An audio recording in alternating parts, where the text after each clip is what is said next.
Ladies and gentlemen, welcome to the APTIC workshop on Web3 security and case study. The event will start in 5 minutes. Please take a seat.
camera. Hi, William. Do you mind to open your camera? We're introducing the speakers and hosts. Please wave your hand to all the audiences online. Can you see me? Yeah, we can see you. Welcome. And next is Vijay Kumar, co-chair of Business Application Group.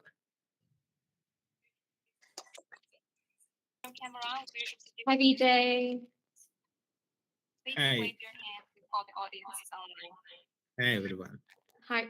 And the next is Earth, the Vice President of Python Foundation. Welcome. And next is Vijay Kumar, coach. Hi, Earth.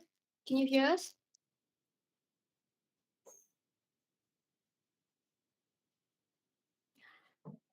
Maybe his connection is still waiting. So just to let you know, we have Earth with us today.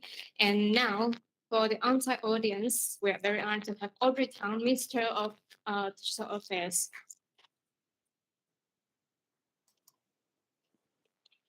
Karen Zhang, co-chair of Business Application Working Group at Asia PKI Consortium. Weizhong Huang, Deputy General Director of Industrial Technology Research Institute. Clement Xie, Senior Researcher of Industrial Technology Research Institute. Taka Gao, Chairman of Taiwan Association for Blockchain Ecosystem Innovation. And our Bifo Charlotte Yao, Director of Taiwan Association for Blockchain Ecosystem Innovation. Welcome all the speakers. And today we're also very honored to have the chair and vice chair of ABKSE online to give us warm welcome remarks. Mr. Srinivasan is the executive chairman of Imura and has been a director of the company since incorporation in 2008. He's an associate member of the Institute of Chartered Accountants of India and Institute of Cost and Works Accountants of India. He's a qualified company secretary from the Institute of Company Secretaries of India. Mr. Srinivasan has prepared a welcome video for us. Let's watch the video together. Good day to all of you. Welcome all of you to this conference on Web3 security architecture and the PKI, which is related to this, conducted by the Asia PKI Consortium. Asia PKI Consortium is a consortium with more than 10 member countries, and also governmental as well as private sector organizations are part of the Asia PKI Consortium. The consortium has a working group called Business Application Working Group. The Business Application Working Group, under the leadership of Karen Chang, last year took the task of compiling about this Web3 architecture, Web3 security architecture, and how PKI can help in the Web3 security architecture. So this kind of a detailed work was commissioned last year by Asia PKI Consortium, and under the leadership of Karen Chang and other members involved with her. The study was conducted. So today, the report on this Web3 architecture and security architecture relating to Web3, it is going to be presented. So Web3 is a decentralized architecture, and a lot of research is being carried on about this Web3 architecture and how Web3 can be useful for the businesses and also for the governmental organization. And in that Web3, the security is an important part of it. Identification of the people and the entities transacting through the Web3 is a very integral part of it. So that's where the PKI really provides a very good scope for the Web3 security architecture. So they have prepared a detailed report, and today's today's event, so many eminent speakers are going to talk about the Web3 architecture and the PKI association with the Web3 architecture. So that way, it is going to be a very interesting meeting today, an interesting event today on the Web 3.0 architecture, and again the PKI's association with the Web 3.0 architecture. And I trust that it will provide good inputs to all the participants and good knowledge to all the participants who are participating in this event to learn about Web 3.0 as well as for the PK association with the Web 3.0 and how the security architecture in Web 3.0 can be strengthened. So it will provide useful insights. So with that opening remark, I again welcome all of you to this event. And now I request Karen Chang, who is the leader of the Business Application Working Group of Asia PK, to further conduct these proceedings. Thank you very much.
For several years, and it always amazed me in terms of some of these new ideas, initiatives that people kind of innovate within this new setting. And as we move on to the metaverse and embrace the next generation of the internet, we call it Web3. It is interesting to see how all these technological components get pulled together to create new value opportunities and business models. We are seeing blockchain. We are seeing the use of digital wallets. We are seeing a lot of new innovative ideas. Tokenization as a business is going to be becoming more popular, and all that kind of ties in to making use of existing public key infrastructure, something that the world has put in place for the last 20 plus years. And we are seeing that being put to use in a very kind of interesting way, some new ways. And with a lot of these new ideas, it always comes with new risk and new exposure. And it is very timely, that the working group, business application working group, looks into this area and explore the security implications on that, not just for the infrastructure itself, but also in terms of some of the technical components that is essential in this world. As we move into the new digital world, we actually, do need to, expect from a consumer point of view, the adequate protection when we use wallets, when we get into metaverse, when we kind of exchange data and transact, in this new digital economy. And so, it's great to have so many good speakers, experienced speakers to share thoughts and also case studies in this seminar today. So without further ado, let me pass the back to the organizer. And we look forward to invigorating an exciting talk this afternoon. Again, welcome you all to this event. Thank you very much. Thank you so much, William. Please remain online, and we're going to move on to the group photo session. So, where is our photographer? Oh, he's there.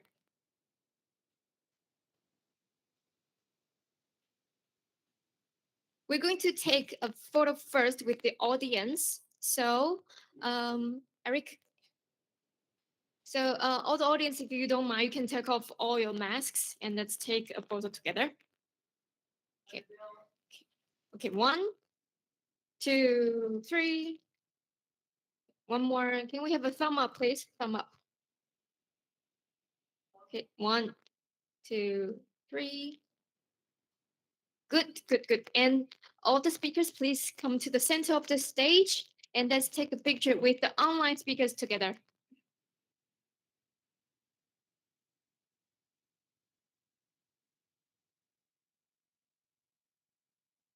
Okay, 1, 2, 3. Smile, smile, smile. 1, 2, 3. Speakers online, we're also taking photos with you. Okay, one more. Okay, good. Can we also move, take a picture with the banner?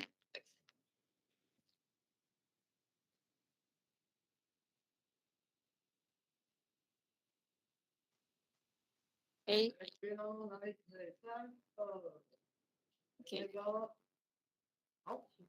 Thank you so much. And Audrey, please remain on the stage. Yeah, we will have slide on. This is for you.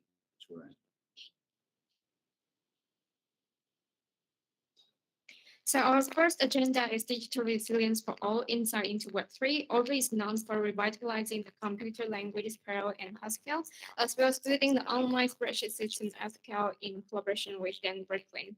And in the public sector, Audrey served on Taiwan National Development Council's Open Data Committee and the 12-year Basic Education Curriculum Committee, and that the country's first e-rulemaking project. And please be reminded that if you have any questions for Audrey, you can scan the QR code on the screen and ask your question on Slido. That's welcome, Audrey. Hello, really happy to be here. Honored to be invited here. I'm Audrey Tong, Taiwan's Digital Minister. I'm on Ethereum as Audrey T.ETH and on Tezos as Audrey T.EZ. And today I'm going to answer a slide of questions because I was just told that for the next 20 minutes or so, there's a lot of very interesting questions already from the audience, and some of them has been posted on Slido. So I would just, instead of reading from a script, to read from Slido, and which goes like this. The top question is, the government is centralized, but Web3 is decentralized. So how to balance between centralization and decentralization? It's not quite accurate to say government is centralized. Only authoritarian governments are centralized, and the dictatorships are totally centralized. But in a democracy, the government is designed with checks and balances. So it's what we call a poly-centered design. For example, the judicial branch, the legislative branch, and the administration are usually 3 different branches, at least 3 centers, poly-centered. Whereas, of course, in our country, there's 5 branches. But in any case, the government is designed also to work with municipalities. And the municipal government also has the ability to build so in that sense, it is also a poly-centered approach. So Web3 is quite useful for democratic governments because it increases the possibility for innovation.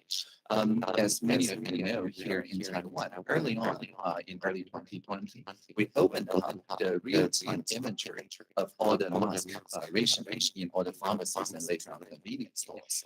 And more than 100 different applications sprung up because of this shared logic. Every developer knows that there's at least some 100 other developers that has exactly the same copy of the availability of the mask and later on replica testing and things like that. And so because nobody has the motivation to tamper with this shared ledger, there will be this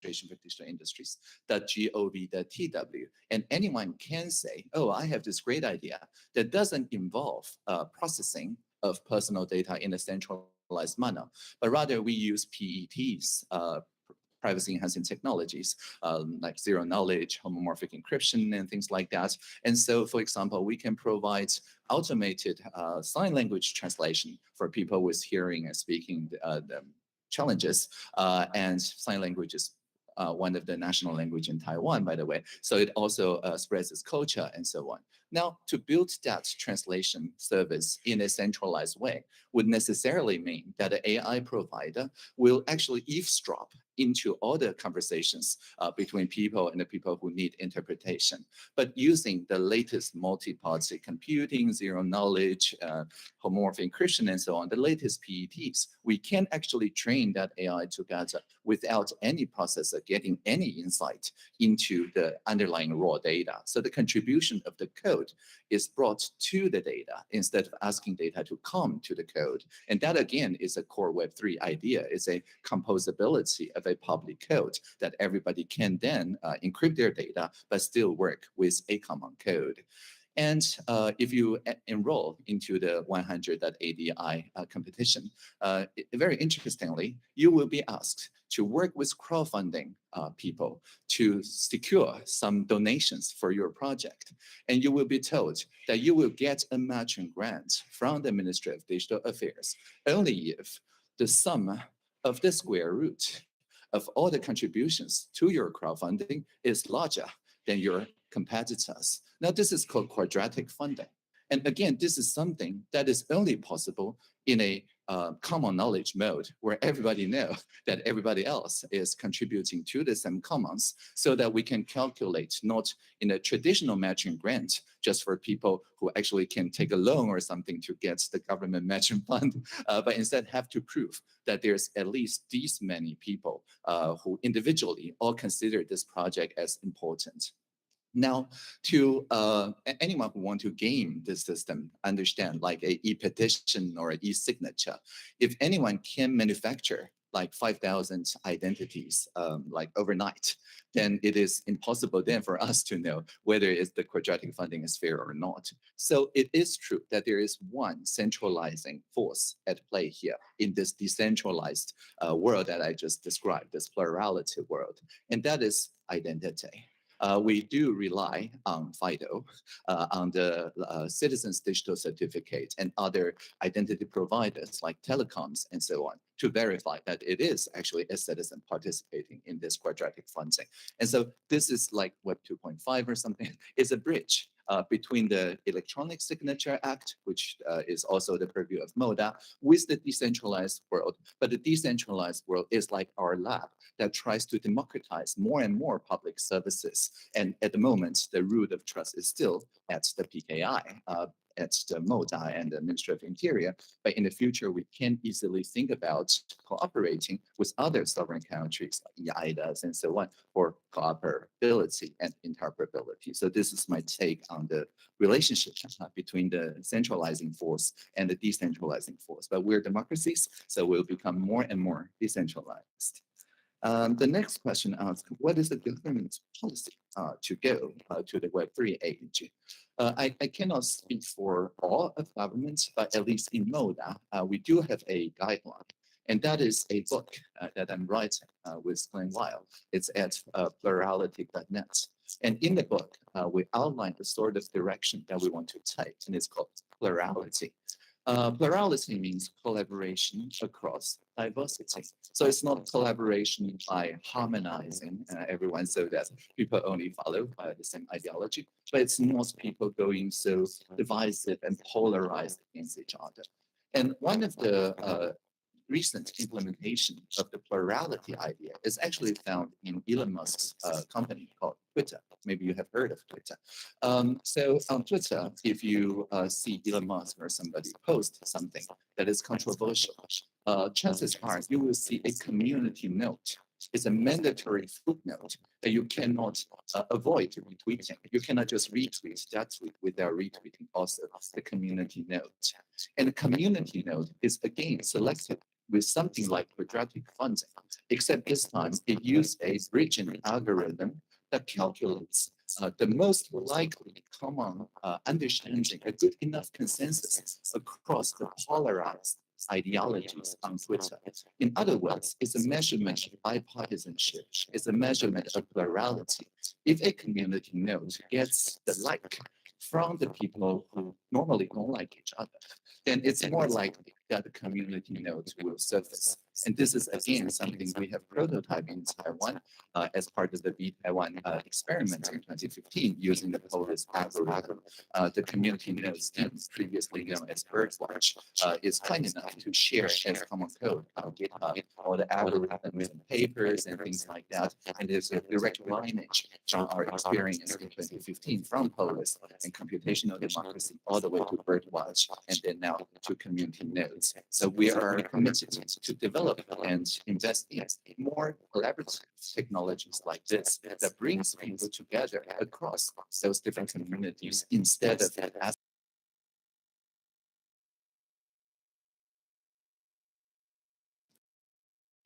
the next question goes, 想问部长，数位发展部有没有要发展自己的公链？ So is the MODA trying to invent our own public chain so that you can do, dollar MODA or something, right? or not issuing dollar MODA at this moment. And the reason why is actually quite practical. There are already collaboration chains between the different branches of the government. The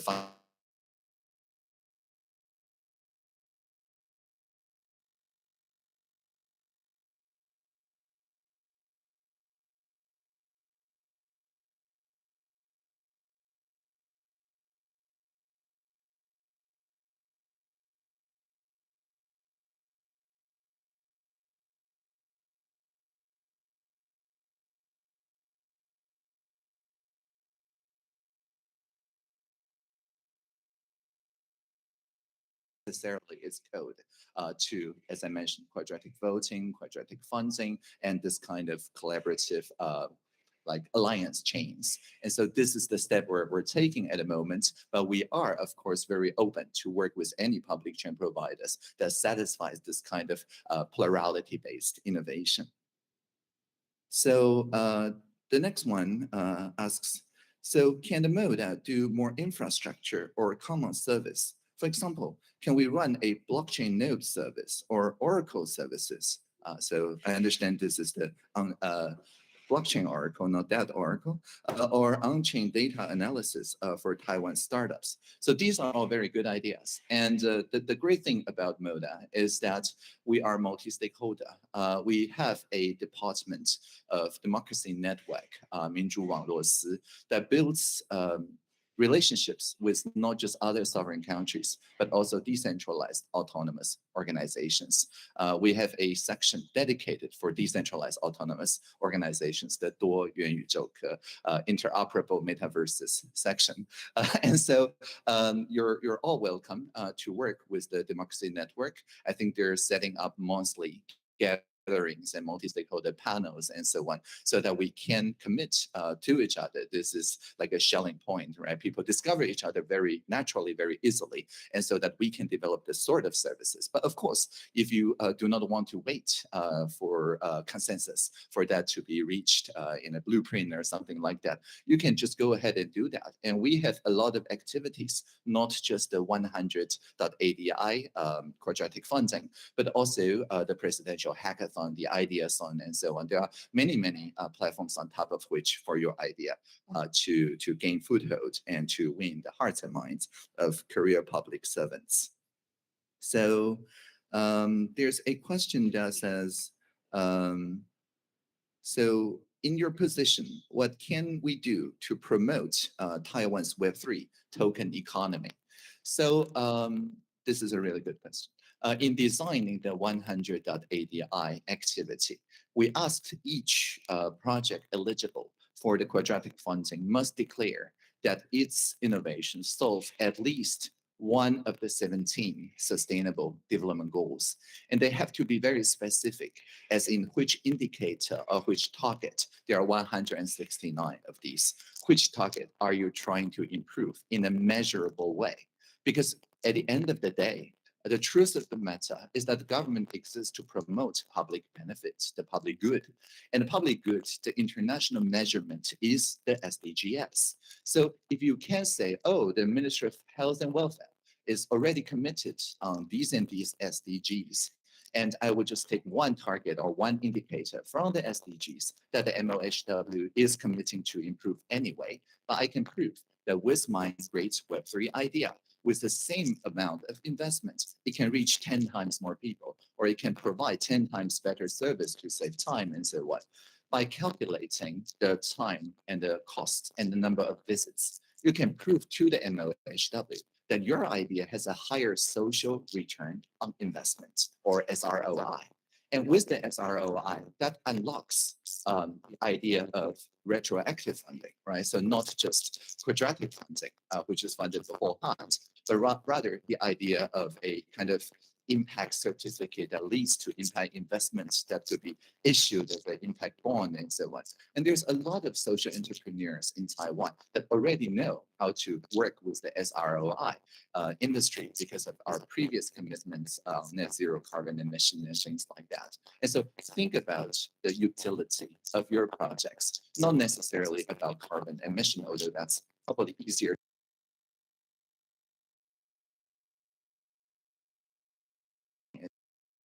or more of the targets of the SDGs that any other ministry, not just MODA, have committed to improve. And then our job will be introducing your innovation first to the MODA public servants. We will use your service first, right? And then you will be on this common software procurement platform, the 共同供应契约. And once you are on that platform, we will introduce the Ministry of Health and Welfare or any ministry that is taking an interest to your services so that you can also provide public digital infrastructure the same way that the mask rationing map and contact tracing through 1922 SMS was the public infrastructure that was used by tens of millions of people during the pandemic times. Hope that answered the question. So I have only a couple minutes left. So the next highest voted question is, do we have a SBIR that supports for Web3 or digital twins or things like that? Well, the good thing is that all the existing projects, even the 促参法, the Public-Private Partnership Act and so on, nowadays includes digital infrastructure in the definition of infrastructure. That was not the case in 2015, where 建设, 公共建设 or 基础建设, basic infrastructure means something made out of concrete, like something concrete. Starting 2016, we started redefining the term. So nowadays, things made of bits are totally qualified for infrastructure budget. So you do not have to seek to carve out a special kind of Web3 or digital or whatever track. You can just look at the infrastructure budget and then say, oh, this infrastructure project, the kind of benefit that it tries to deliver, we can augment or amplify it in a way that uses Web3 technology, but with the public benefit that was declared by the original tender or procurement for that public infrastructure. So think about building Web3 as a public infrastructure that work with the people, not just for the people, would be my recommendation. And thank you for all your great questions. Live long and prosper. Thank you, Audrey. Thank you so much. I hope that Audrey has answered some of the questions because we have so many questions popping up on Slido. But thank you so much for participating in this event. Thank you so much. I will see you soon. Our next agenda is the report of Web3 security from Clement Xie, Senior Researcher of Industrial Technology Research Institute. Clement Xie is currently a Senior Researcher at Industrial Technology Research Institute and Advisor at National Zhengzhi University FinTech Research Center. Clement's past working experience mainly focused on IT and financial solution design and implementation.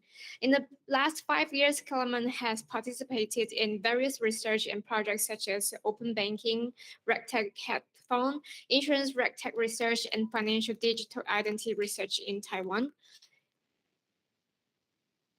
And please remember, if you have any questions, just scan the QR code and you can put questions for Clement. And let's welcome Clement.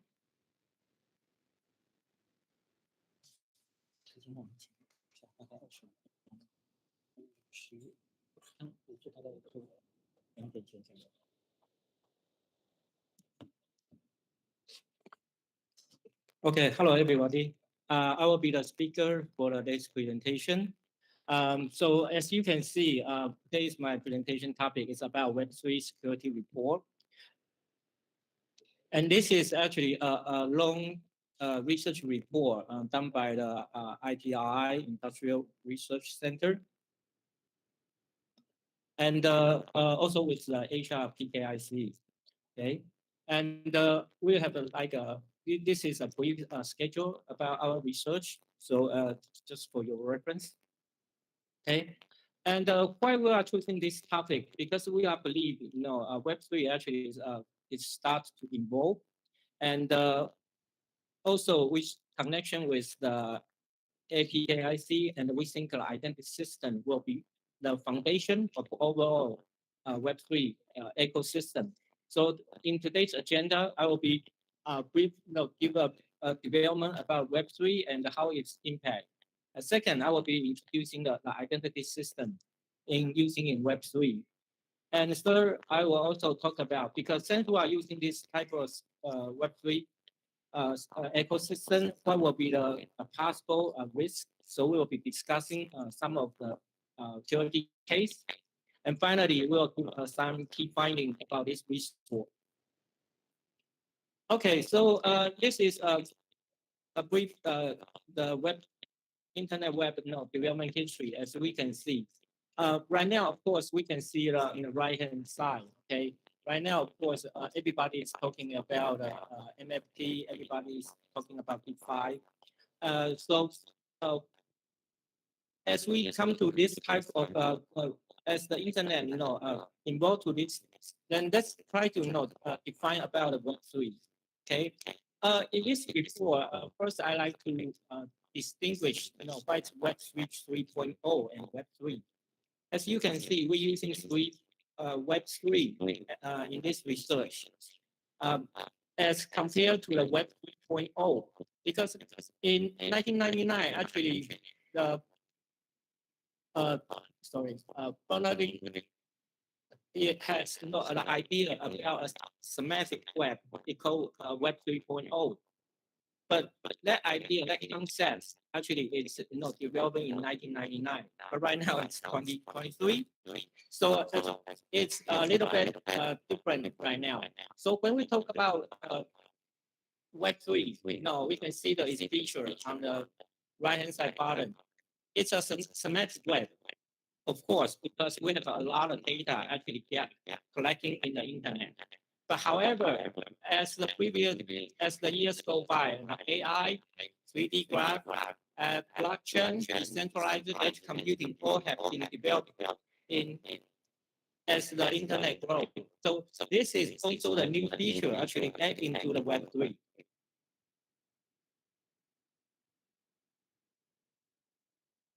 Okay, so what's Web3? In our research report, we think Web3 actually is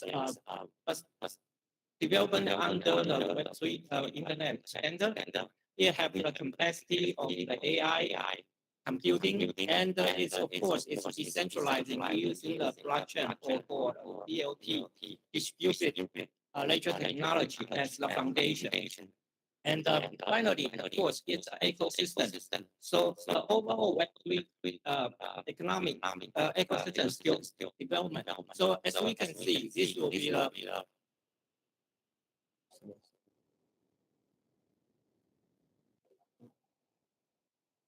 So as we can see, this is the overall ecosystem in the Web3. So we have a DAO, tools, application, social media, gamer, all actually is involved in the Web3 ecosystem. And there is a lot of standards have been developed developing in a lot of international standard organization. For example, on the top of that, we have security for the in the blockchain. We have IoT, identity, also the requirement, terminology, also need to be defined in the national standard organization. Okay. But however, today we'll be focusing on the identity. On the identity, most of the standard will come from the ISO group and also WPC. Later we will see some of the standard we have WPC has been using in this Web3 standards. Okay. So as whole we can see blockchain DLT actually have a benefit of automatic transaction. Just bear this in mind because blockchain it providing secure database storage, but also smart contract. So everything you execute in the Web3 it's automatic. Okay. Compared to the financial system. That means once the transaction actually you have done in the blockchain system, actually you will finish the clearance and settlement process all together. So that's a very powerful mechanism in Web3. Also, that's the problem about Web3. At the same time, it's a two-sided. Okay, so we need to come back again. What is type of technological innovation? And the what is risk? How does identity evolve in this type of in the Web3 and how can we better use the technology? Okay, so let's just quickly dive into the Web3 identity. Okay, as we know, actually the identity system involved in many different phases. Okay, first in the identity we most of them we call identification. In at least involve two processes. We need to do the identity proving. We need to do the identity authentication because we need to make sure who you are before we can authenticate who you really know is. So once that the process has finished, okay, then we can use this for the your transaction. So for the send time tool in a transaction, either you can use the certificate to authenticate again or authorize the transaction, or you can use an e-signature to providing the transaction. So actually for the overall identity system, it all need to support. As you can see, a lot of different international organizations have providing a different type of the standard for it. Okay, so this is a brief concept about the identity system. And what's the technology behind this identity system? Basically, it's using the same technology stack. Okay, so in the bottom, of course, we have a certification, compliance, how we need to meet the identity standards, and then we have the identity management, cryptographic, public key, infrastructure. This is all the base of the identity system. But however, we can see right now the identity system actually have the divided into three different type of model. First is called PKI. Second is called federation. Okay, and the newest one in the Web3 using in the distributed ledger is SSI or we call DID. Okay. Also, it's very important you need to understand in the identity system what organization play role, what's their role in the organization. So on the top of that, you will see, we have an identity provider, so will be the issuer for the certification, and we have a replying party who will be trying to verify your certification. Of course, the user who receive the certification will be using it. Okay. So this is the technology and also the role for the identity industry. So, but looking at the user side. Okay, look at user side. First, of course, in the Web 1, we are just simply using a user ID and password to log in. On the 3.0, we call federation. Basically, we can use Google to log into a different type of place. Okay, so in the middle, you have some sort of identity service proxy role. But in the Web3, it's different because we right now users care about their privacy and the data. So they are trying to hold on to whatever identity they are having right now. So in some way, it's like blockchain. So we need people need to try to verify based on each other's certification. So this is what you will look like. In the 3.1, of course, user ID password. Web, Web 2.0 is federation model. You using a Google, Facebook, Twitter's account to log into different type of web space. And the newest one is self-sovereignty identity SSI model. Basically, you have your own certificate, in your wallet. So you are pointing to wherever your wallet is and try to have the other people to verify your identity.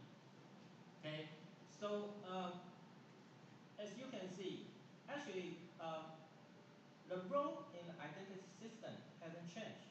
Okay, you still have an issuer, you should have a verifier, try to verify. But in each different model, actually you have a different type of data flow to verify your identity. Okay, so let's just focusing on the blue one because we are using a distributed ledger technology, blockchain technology. So the user actually have a certificate. Once they try to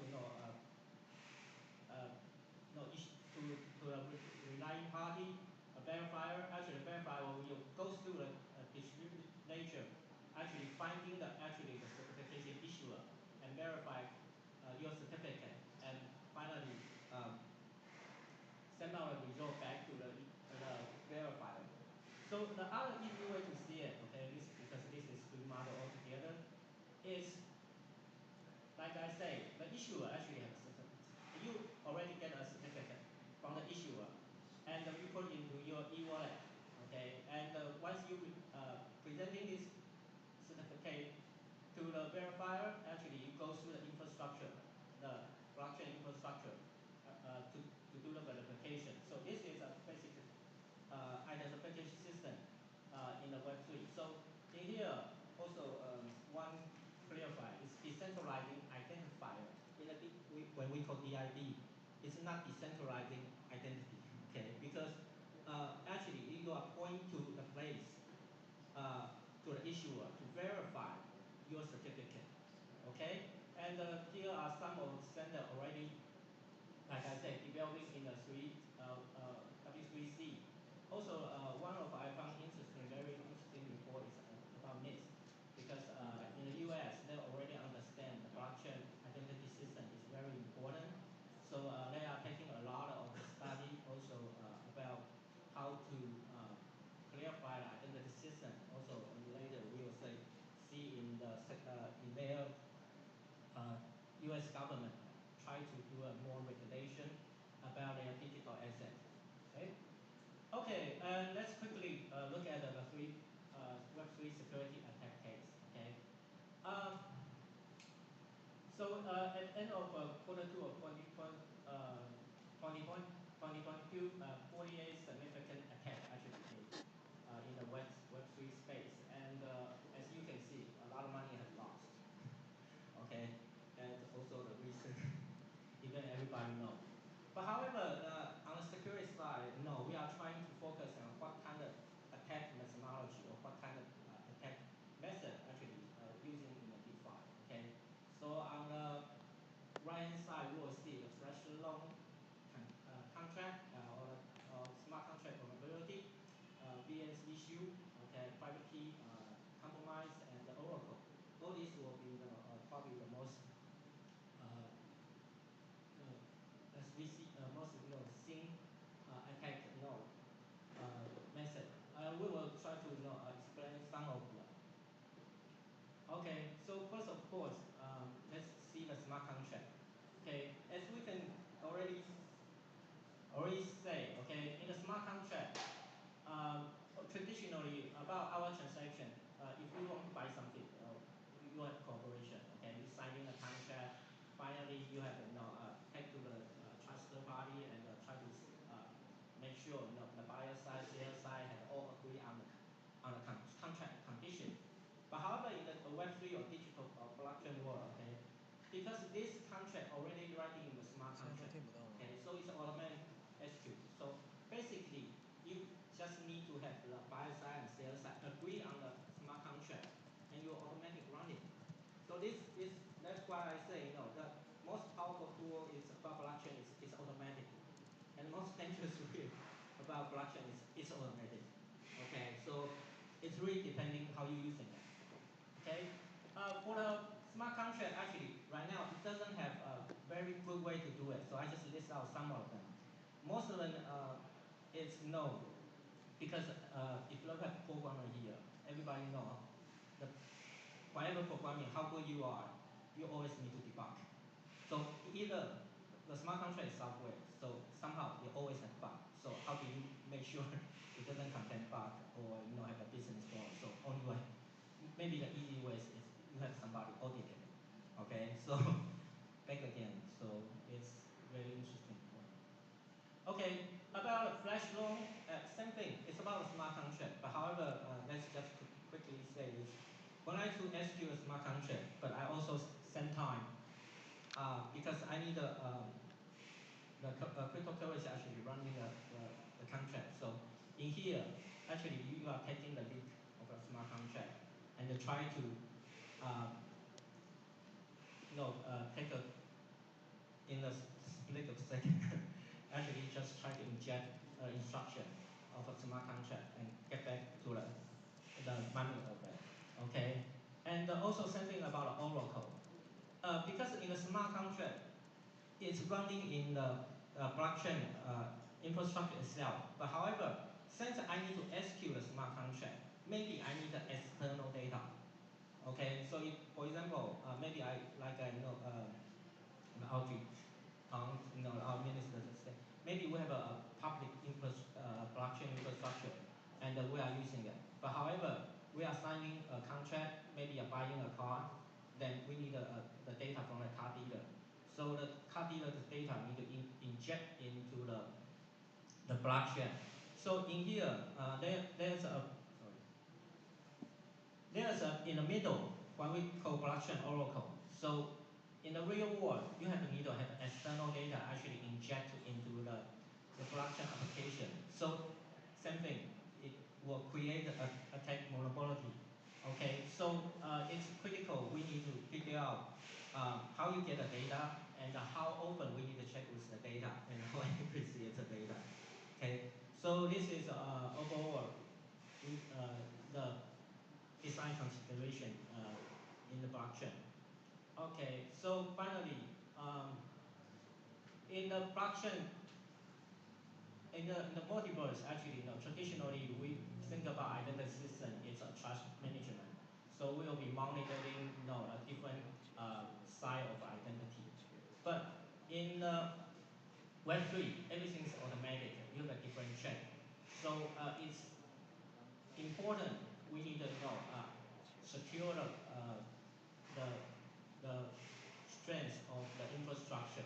So digital identity actually is the first step. Actually, we need to really consider about it. Also, for APKIC's national member, different national member, need to think about how does this involve with its national API.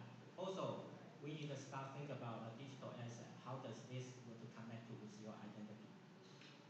Okay, so we have a three key finding about Web3. First is we think about well-defined identity system will help about in the Web3, and also trust nobody. So zero trust security architecture is it's needed. Okay, even blockchain says it's very trustable environment, but still they have a different way to attack this infrastructure. And finally, of course, we didn't talk too much about today. Okay, so for identity framework, we very suggest sovereign framework. So as you can see in the bottom, we usually have the blockchain. You need to design a DID, and finally you need to provide wallet to the user, and also you need to come out with a governance mechanism or regulation mechanism for all the participants. And for the zero trust concept, as you can see in the blockchain, we have identity device. So in the foundation of zero trust, you need a we have 5 areas. So for identity device and the network, application, data, all you need to do to have to need to check. And finally, just briefly, as you know, regulation about digital asset. Okay, so I hope this presentation can give some maybe introduction or concept, for the latest presentation, because I know some was talking about the consent protocol using the blockchain. Some also will be talking about what would be the identity using case in Thailand. Okay, so I hope this will be useful, and so this also conduct our research. Thank you. Thank you, Clement. Due to the time, so I think we can just, if you have any questions for Clement, you can raise your hand, because currently we don't have any questions for Clement on Slido. So if you want, you can just raise your hand. Nope. Just one last call. Okay, let's give applause to Clement again, and thank you for your presentation. Thank you for sharing. All right. Next agenda is case study on Web3 protocol and creator economy. Shala is the PR director of the marketing of Tabe, and Shala used to be a blockchain VC and the marketing director of the most influential blockchain made in Greater China, in charge of the first summit from Blockchain Legal Forum about blockchain legal issues in Asia, and the first Asian Security Token Future Summit in Hong Kong and Singapore. Thank you. Okay, hello everyone, this is Charlotte, and I'll be sharing a little bit on the general idea of Web3 protocol and creator economy. So Clement actually shared and focused on the aspect of security and a little bit of the blockchain. Today, I'll be focusing on more of the general ideas and also on the content industry. Okay, so what is Web3 consensus protocol? Have you ever heard of consensus protocol? There's all different kinds of protocol right now in Web3 and in the whole blockchain ecosystem. So you can understand Web3 as Legos. Have you all played Legos before? We all do, right? There are different pieces, and we piece them together into castle, into whatever forms that you want it to be. So Web3 has that idea of Lego, also in DeFi as well. So you have different pieces of it, and you piece them together and shape them and become a part of application.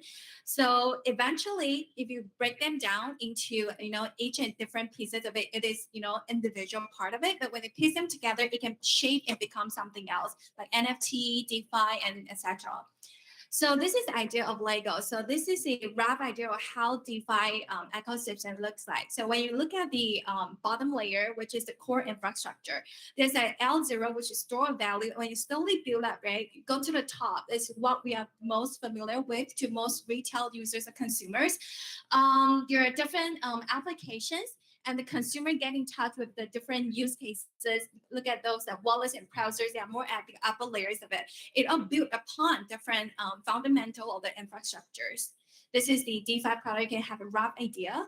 And then this is a landscape that was being produced and made by Coinbase, one of the public listed exchange in the States.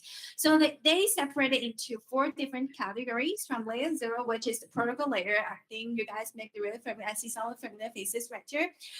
They are blockchain, they are Bitcoin, Solana, Avalanche. These are known as the public blockchain. And all the other infrastructure, use cases, and SSAs are all built upon different blockchains. So that's why you can see there are so many applications right now. And these can be understood as Lego, how we piece them up together and shape them into different products in the end. So Clement talked about the evolutions of web. So I'm gonna follow up a little bit. So we also have the evolution from Web 1 to Web 3. So what is the difference is that in Web 1, we talk about content monetization, right? There's content, trusted data, and the information. And when we move on to Web 2, people started to have the idea that we can create some of our own content. There are contents that we can do, and there are contents that we can generate. And in Web 3 right now, what we're gonna do is we have the idea of ownership of the content. We started to own something. We own the token. So that's why it becomes token monetization. And that's why you see there are hundreds and millions of crypto right now. So also the maturity model of blockchain actually aligned with Web 1 to Web 3. So for level 1, level 2, and level 3, it talks about how data and how information is perceived and how data and information is being used. When we're in level 1, we talk about, we see data, we see information, but we only consume, right? We're aware that there are information, we're aware there are data. So we receive and we trust the data. We don't think too much about modifying it. We don't think too much about changing it. But when we move on to level 2, we started to think about, can we trust this data? We started to want to kind of work with the data. We started to want to manipulate, we try to make use of the information and make it into something else. And now when we are at level 3, we can do data governance, and we can actually make use and interact, and we can use the data for something and make them into something else again. So this is also the evolution model of blockchain. Okay, so I'm pretty sure you guys are really familiar with ERC, right?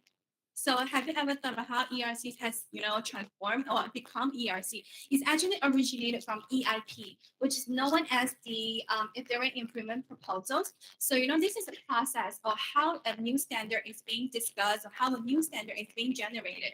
So as you can see, they will drop a new EIP, and then they will go through a discussion session, a process, and eventually will create a new standard, which is the ERC, Ethereum Request for Comments. And then these are some of the most commonly seen token standards right now. For example, one of the commonly used will be ERC20, and then ERC721 is known as an NFT, right? So that's a non-fungible token standard.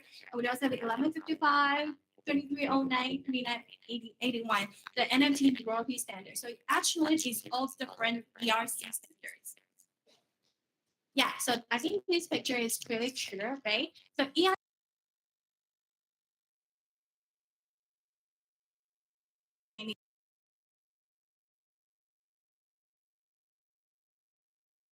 smart contract itself, you can create, you can release, and you can do token release of ERC20 standard. As for ERC721, as I was mentioned, that's just commonly known as NFT right now. The NFT is equivalent to ERC721. Each of the token standard is all different. They are unique in general. See all different colors. And ERC1155 means that they can be separated by quantity, so you can generate different token, generate different NFTs with different quantity, means different numbers. As for ERC2081, it's really commonly used for the payment of royalties. I think this is really smart because how artists can be funded, and it also provide a new source of revenues, a new source of income through the use of ERC2981. Right, so this is the idea of ERC2981, which is that original creator, be it a content creator, you can be an artist, you can be a singers, whatever content you want to create, right? It can be made through ERC721 or ERC1155. But if someone wants to buy this from you, for example, I want to own your piece of music, I want to own certain words of content from you, I get returns, I get profits from it. So how does it generate? You actually go through the EIP 2981 standard, and then eventually, this original creator can actually receive income and revenues from the other owners of it. So it actually create a very healthy, and it actually create a very profitable economy through the different token standards. Right. So also this EIP 3664 is also really commonly seen right now in the gaming industry, also the GameFi space. Have you seen all these games with join our whitelist, so then you can get a part of the NFT. You can get a hand of a really cute cartoon figure, the legs or something, and eventually if you get everything, you will piece them all back into a whole complete body, right? So this is how this means. So in order for that to break down into different pieces, they use ERC EIP 3664. So this NFT, this token standard can be upgradable. It can be modified. It means I can remove a hand of yours. I can remove the legs of yours. I can remove a head of that particular NFT, and then I can combine them all together back into a piece of complete figure or whatever. So that's the whole idea of Web3. It can be proven through different token standards where we piece them together, we create something entirely new, but when you break it down, it can also survive on its own. Right. So another one that's been really commonly talked about or discussed about is the soulbound token. Has anyone heard of the soulbound token? Yeah, right. It's also really useful in a way because, we have different vertical industry that require different kind of applications. So for the soulbound token, what it means is that it cannot be transferred over and over again. Just now, like NFT, it can be passed down to different people. Somebody else can buy it from you, right? So you get the return of profit. But for soulbound, it actually just bound to you. For example, just you. That's the only person who can own this token. So it is used in like certificates because it has to prove that this certificate belongs to you. You can transfer or you can pass down to someone else. So NFTR, social recovery mechanism, and other authorized thoughts. So I think it might be used to connect with what Clement has mentioned. So it might be used in some DID, I don't know, it's pretty possible because it's bound to one particular individual. Right. So a lot of people say wallets is like the key, the door to Web3. I'm not sure if you agree to it, but the whole idea of Web3 and DeFi is all built on the basis of wallets. And there are different standards of wallets as well. So we can generally group them into two. One is the EOA, the other is the CA. The externally owned account is really commonly used by all of us. You have a MetaMask. Do you have a MetaMask? Who has MetaMask here? Yeah, you all have your private key, right? Okay. Let me know your private key. So this is the idea of it. It is controlled by a private key. As long as your private key, you have it, you just sign it, right? You get access to the transaction. So like signing with my private key, I can transfer my funds to Taka. I can transfer my Bitcoin to Cindy, anyone like that. It is accessed and controlled by a private key. As for a contract account, it is slightly more complicated because other than the private key itself, it is governed by the code and there's storage of it. I think it's pretty general. So like I mentioned, so if you want to sign a transaction, if now you want to transfer a Bitcoin Ether to your friend, what do you do right now is that you key your private key, and then this transaction will be uploaded to the memory pool. When it's uploaded to the memory pool, the miners will actually pick, and the miners will validate all this transaction. When the miners validate this transaction in time, in sequence, and then it's gonna be uploaded to the blockchain. That's why they say all these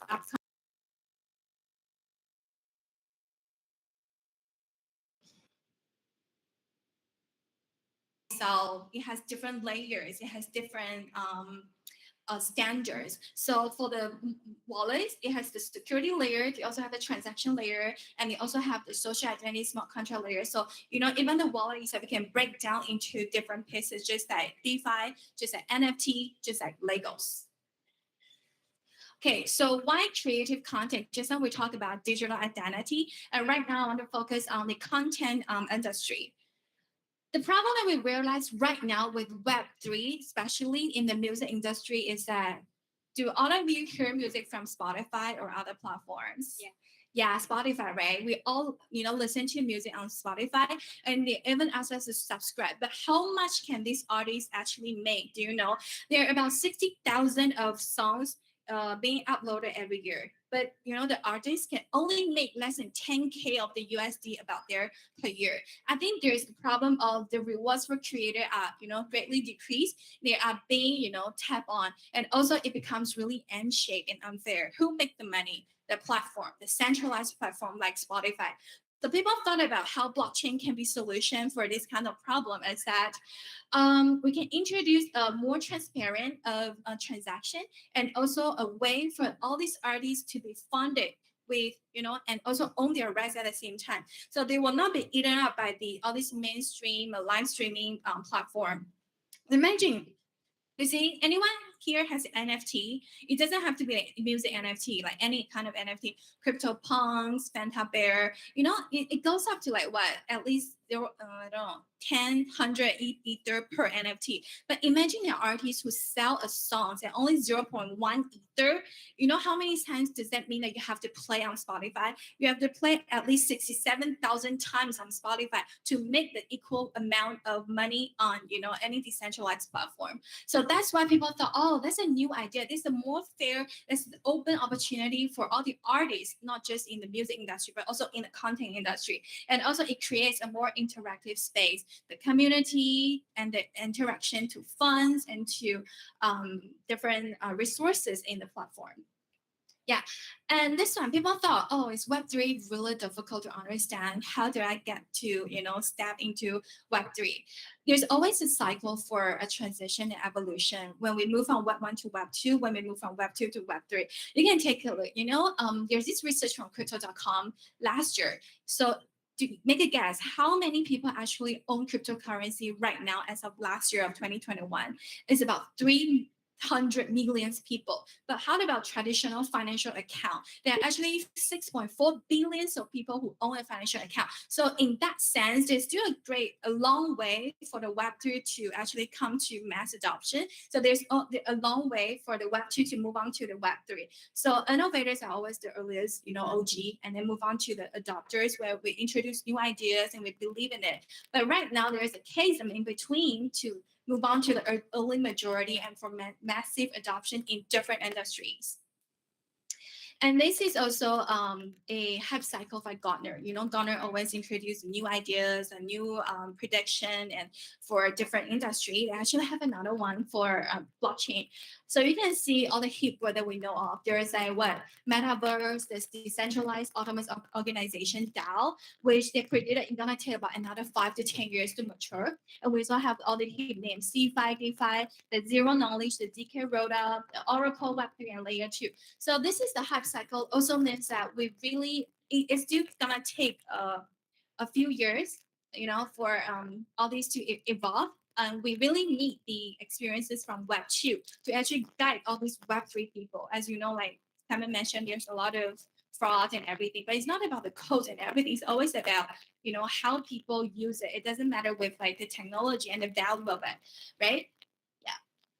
Okay, I give you some applications in the creative industry. So these are some of the commonly seen use cases in the NFT space. There are the marketplace, there are the art marketplaces, and also utility marketplace. There are also other add-ons or other benefits you can get from owning one of the NFTs. And these are some of the benefits that we can enjoy while we kind of incorporate blockchain and different standards. Okay, so this is the whole idea of how NFT is being created, how the revenues can be returned back to the community, how the artists and how the creators can enjoy the benefit from only this. So what I want to say is that this is a whole process itself, but you can also actually break it down into different contracts. So that's the beauty of blockchain, that's the beauty of Web3. Each of it can stand alone on its own, and each of it can also combine back together to become and transform a complete process and complete journey.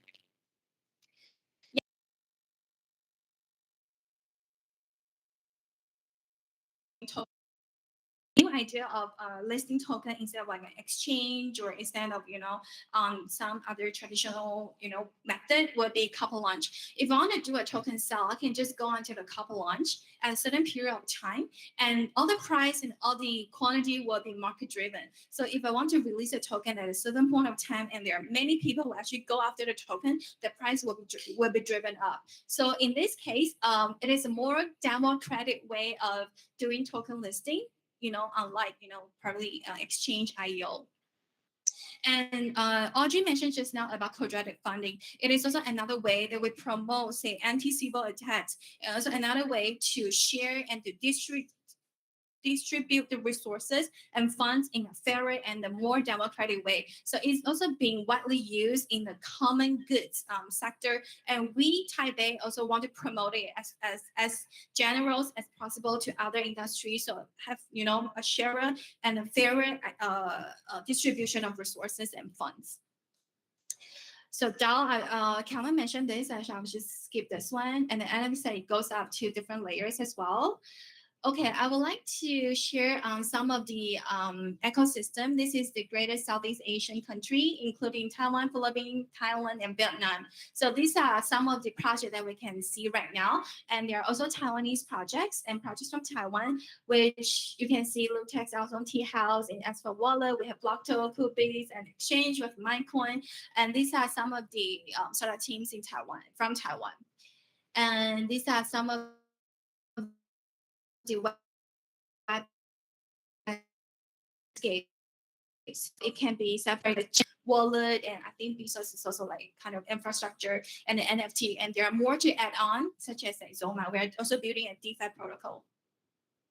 Right. And like I mentioned, we build all these applications based upon a public blockchain. Another public blockchain that's been also really aggressively developing will be the BNB chain. So these are some of the projects that are built upon the BNB chain, and especially for the music landscape. So it is really, I feel the application is becoming more and more a broad barrier, and it becomes a more opportunities for people to build upon with different tools. That's why we all create a new creator economy.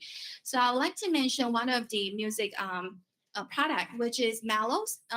Their founding team is based in Taiwan, and they create different tools, and they create different infrastructure or platform for artists to get on board. So those are the services that they provide. What I find it really interesting is that, you know, you can actually add music to your CryptoPunks. You can also add music to your apes. So this is what they do. They actually transform the PFP NFT to music NFT. That's one thing you can go through their Sonos NFT.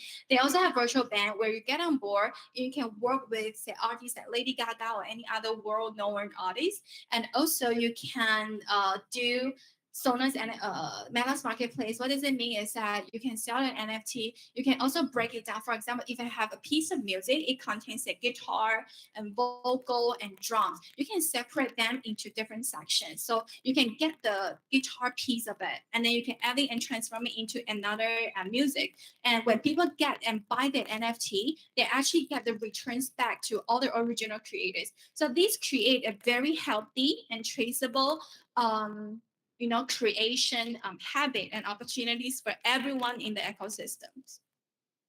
Yeah, there are more applications in the music industry. So when I talk about BNB chain, we also have the Polygon ecosystem. It is a layer 2 solution for Ethereum. It solves some of the problem right now on the base layer of Ethereum. So there are benefits and there are pros and cons. So these are just a brief idea of how all these blockchains have been doing right now and their ecosystems. Right, this is the project on polygons, the second do.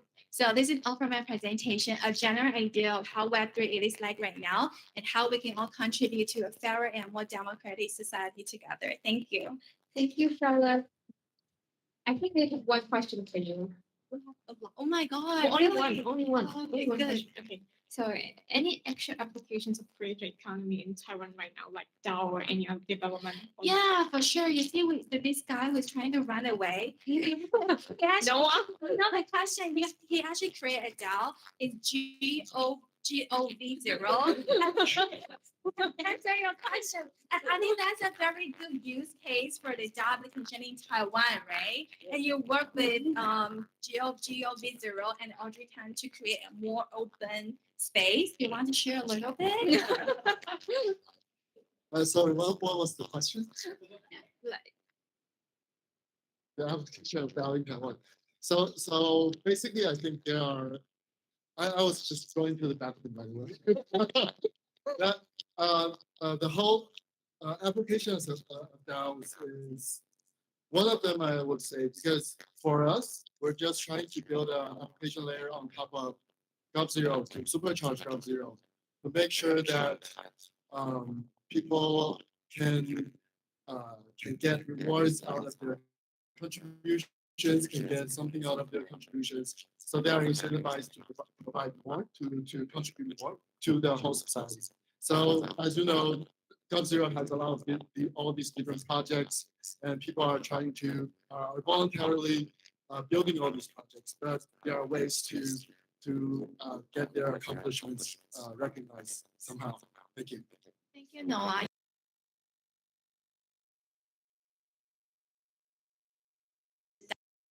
To host in the Taipei blockchain way, I think there's another use cases of it, using different aspect of it, right? So the community and also supercharge some of the already ongoing, say, common goods and SDG goals support kind of use cases around the community. Okay, thank you. Thank you, Charlotte. Thank you so much for all the figures. And we're going to move on to the tea break right now, about 10 minutes, and we have to come back at 2:30. So please go ahead if you want to go to restroom like Noah. You just go straight and turn left. That's the restroom. And if you want to have more snacks, it's just at the back of the stage. And we will be back in 10 minutes. Thank you so much.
websites per day.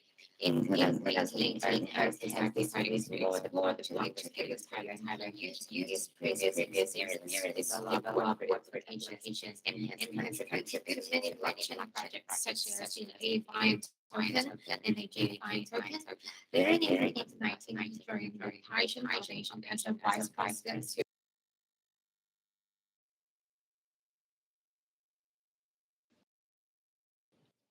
and we have Earth online with us, and he also prepared a 20 minutes video for us. And he will be waiting online. If you have any questions, just use the same QR code or the same link to join Slido and put your questions on Slido, and we will have time to have a Q&A session with Earth later. So let's watch the video together.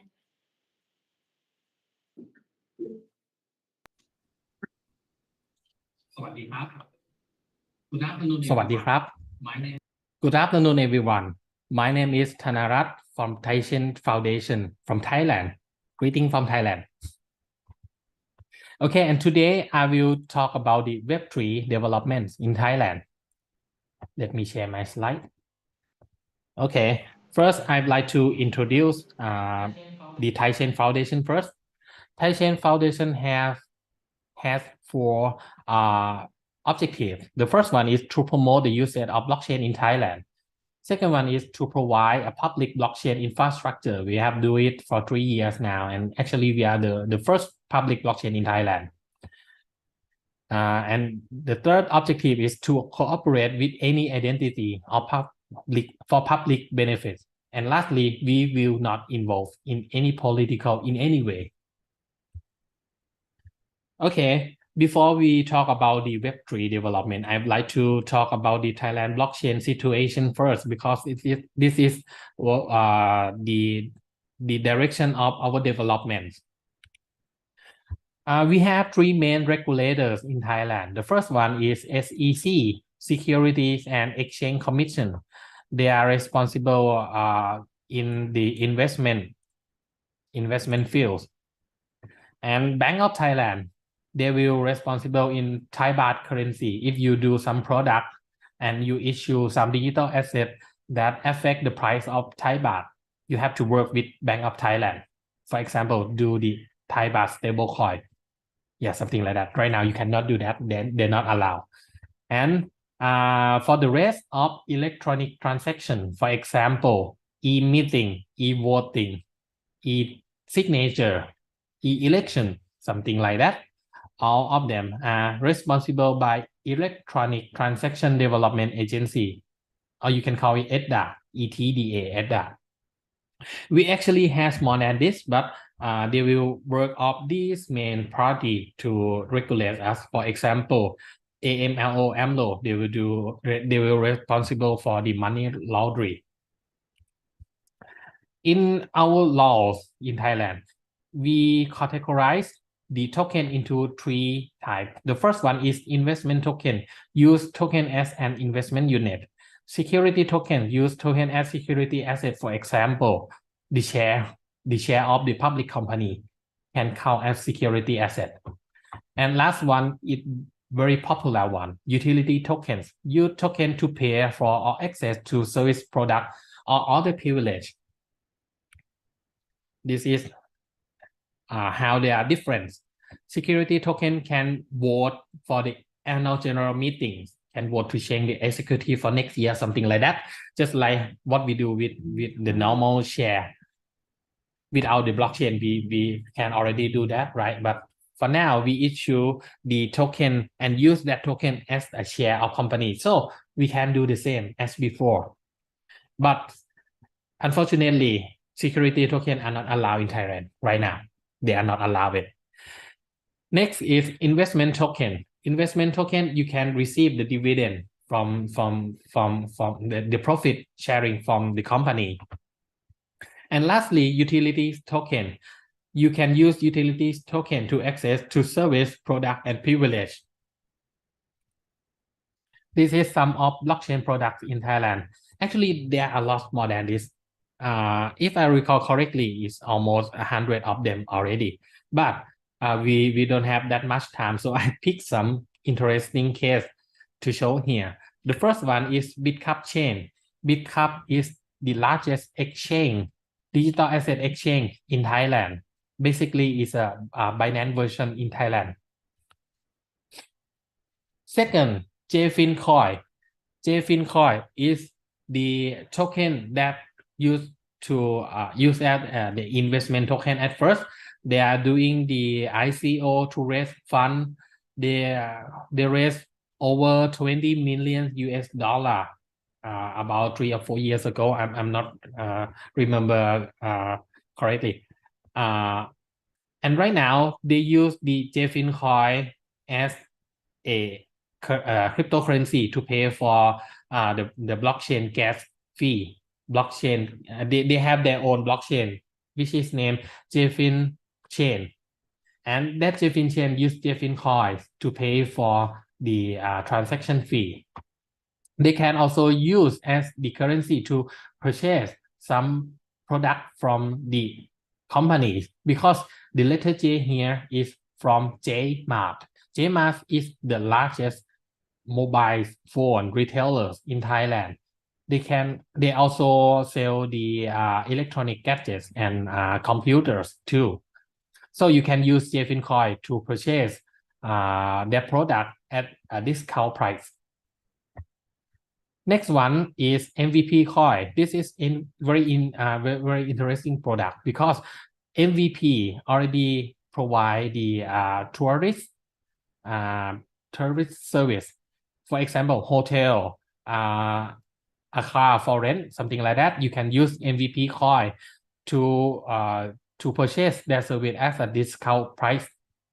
You can also use MVP Coin to buy a plot of land on Metaverse too, because this project provide the Metaverse Thailand.com. You can check it, and you can use the MVP Coin to buy your plot of land on that system. And last one that I would like to introduce here is JIB chain. JIB is the largest computer parts retailer in Thailand with more than 500 million Thai baht in value. And monthly income is about 1 billion Thai baht. That's a lot. That's a big number. JIB chain is their own blockchain network. JIB is in use for many use cases. For example, as a loyalty point to settlement the point that you earn from purchasing their product. NFT collectible, gamification activity. For example, if you purchase for more than 100,000 in 1 year, you unlock the privilege, so you can enjoy some more of free gift, something like that. And next is NFT coupon. You can use loyalty point or use cryptocurrency to buy coupon and use that coupon as a discount for your next purchase. And you can also exchange the NFT coupon with other customers too. And lastly, right now they are exploring the idea of franchise investment and dividend, because in blockchain you can dividend the money immediately in real time. That's very interesting characteristic of the blockchain. They will use the e-signature NFT contract, so people don't have to meet invest to invest the money. And they also provide the secondary market for NFT contracts, so you can sell your contract to someone else without going to see them in person. That's very convenient. And lastly, real-time profit sharing per bill. They will provide this to the future of the blockchain. This is very interesting concept, because real-time profit sharing is very exciting. Imagine that some customer go to the shop and purchase something, and then immediately the profit is sharing to your wallet at that moment immediately. Wow, that's very exciting.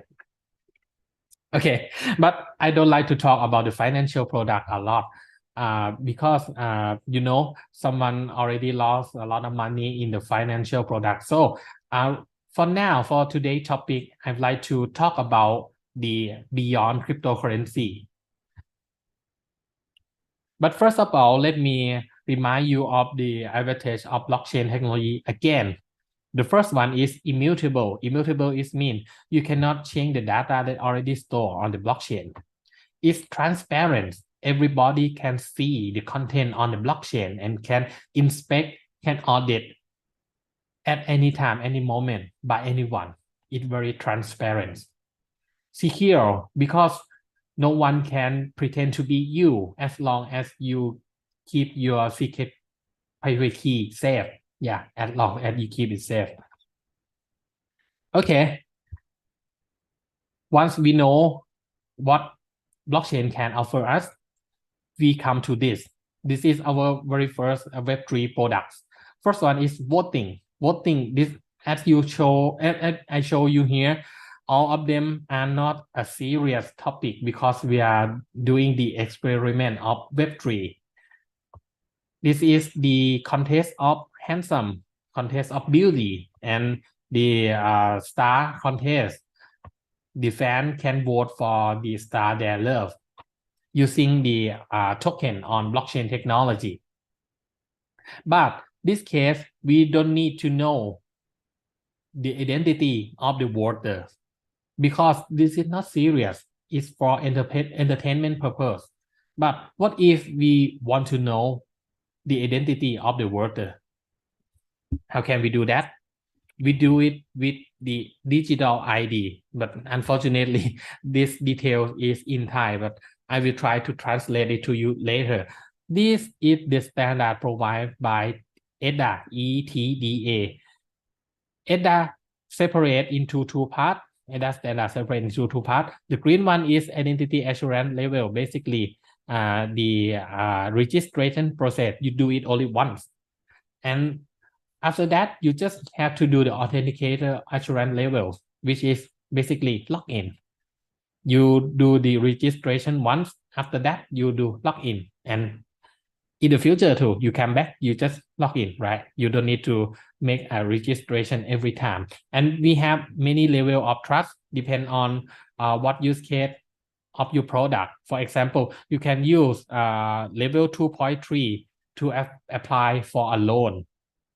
Yeah, you can borrow a money without going from your home. Actually, you can do it on your bed too. You lie on your bed, you apply for a loan and you get some money. Yeah, that's very easy. And that is what a digital ID provide us. I would like to go in detail, but I don't have that much time. So I will go only at the level 2 instead. Level 2 can separate into many levels. 2.1, 2.2, 2.3 depends on the trust level that the platform need. I will talk about the highest one is 2.3. 2.3 is require you to use your ID card, put it in the card reader. We call it dip chip, and we read the data from your ID card and go check with the e-government service whether it's valid or not. And then we will take a picture of you. Then compare your picture with the picture on your ID card, whether it's same or not, using AI. Or someone can use fingerprint to some product, some platform you use fingerprint instead of photo. Because in the ID card, it will contain the fingerprint of you too. All 10 fingers are all contained in the ID card, and they can use the fingerprint to compare to the data inside the ID card. And lastly, do the OTP with email or SMS. And this is how registration works. You have to do it only once. This is the example of how we dip chip using the ID card. At this point, you have to go outside your house, go to the shop, or maybe go to the kiosk and put your ID card into the card reader. And after that, you don't need to go out from your house anymore. You just log in, right? As I told you before, you just log in. You just do the EAL process without going from your house. Here, this is the login process. Login process can have a lot of level of trust too, but I will focus on level 2 instead. Level 2 have two sub-level, 2.1 and 2.2. Basically, this is the two-factor authentication, and 2.2 is three-factor. As you can see here, use a password and use a SMS OTP or email OTP or something like that. And in the 2.2, use password, use OTP. And then lastly, use the biometric comparison. Take a photo of you, compare of your photo that you registered previously, whether it's the same person or not, using the AI, something like that. This very high level of trust. And you can do this to apply for a loan, open a bank account. So, briefly, we use digital ID in this use case, and we store it on blockchain as a record or proof that we can use on the card. We use it for KYC to identify yourself, and we use it as an e-consent platform to manage the permissions. And this is very interesting one. We use e-signature. We use digital ID in e-signature as a document signing. This use case can open a lot of use case later. But before going to that, I would like to talk about the e-signature first. We have many types of e-signature, but we are running out of time, so I have to do it very quickly. We have general signature, which is type 1 and type 2 and type 3, that using the PKI, the public key service infrastructure, that use the private key to sign the contract, sign the signature instead. But at the type 1, you just take a picture of your scribble and put it alongside with the document, and that's okay. That is the type 1. When you go to the court, type 1, the one who trusts in that e-signature prove the trust to the court. But for type 2 and type 3, because you use the private key, you do not need to prove it to anyone. But the one who distrusts that e-signature prove the distrust to the court. This is how the e-signature look like, and you see here we have the AAL, which is the digital ID reference number here. So you can go and check whether the me really do it myself or not. Okay, and this is some use case that we can be used with the e-signature: degree cert, transcript, awards, seminar, certificate, experience record, language test results, something like this. We can use a lot. But the interesting use case is e-election. Okay, I have 4 minutes left. I will try to make it as fast as possible.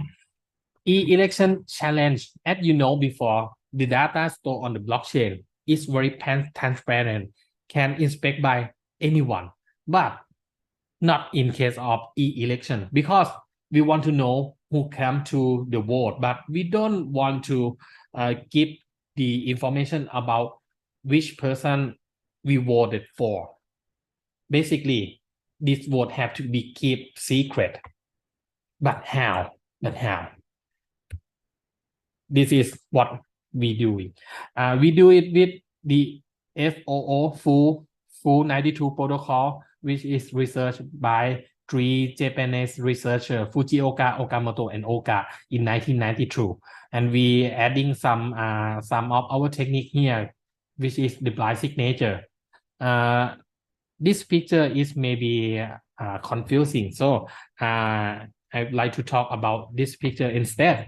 We have 3 parties here: the voter, the election commission, and the smart contract, which is the Web3 blockchain. Firstly, we create the wallet that you can do offline, because create wallet can do it offline. No need to keep a risk to yourself.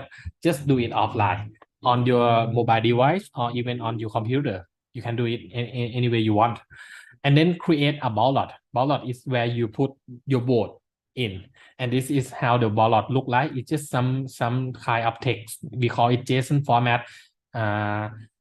We also put our address, which we created before here. And we put the number that we want to vote for here too. And then we blind it with the public key of election commission. We blind it with blind signature technique.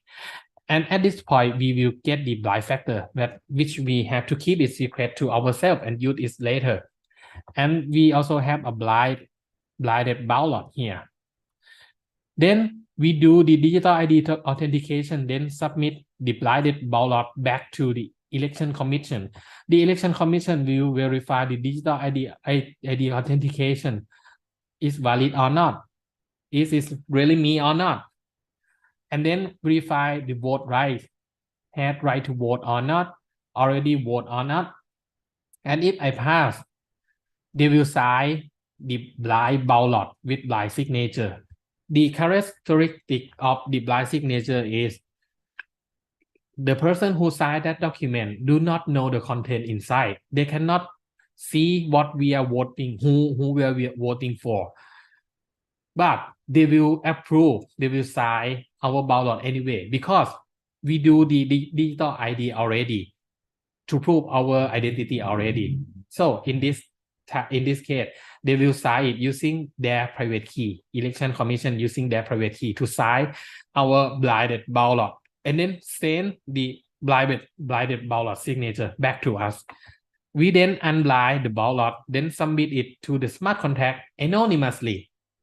This has to be anonymously because someone else will know who you vote for if you do not know it anonymously. And we can achieve this by using the EIP 2771 standard, which basically someone else pay the gas fee on the blockchain for us.